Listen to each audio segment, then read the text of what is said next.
How to fix PowerPoint can't find font error.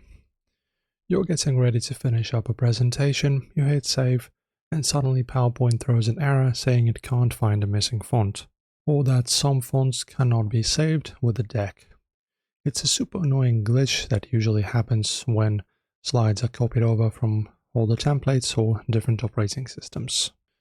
So first, let's use PowerPoint's built-in font substitution tool to swap out the ghost font across your entire presentation. So you open up your presentation in PowerPoint and make sure that you're on the Home tab. On the top ribbon menu, look over to the far right in the Editing group and click the small arrow next to Replace. There you go, Replace. We'll just choose Replace Fonts. Then in the pop-up dialog box, open the Replace drop-down list. And it will display fonts currently tracked in your file, including any missing ones. Then you just select the missing font, pick a replacement font like Arial or Calibri, and in the With box, click Replace.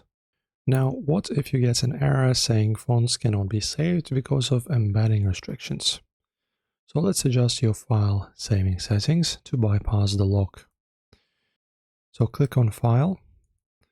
After that, in the left corner right here in the bottom, select Options. Okay, and after that, click on Save. And scroll down to the bottom section called Preserve Fidelity when sharing this presentation. Okay, this one right here. And untick the box Embed Fonts in the file, right here.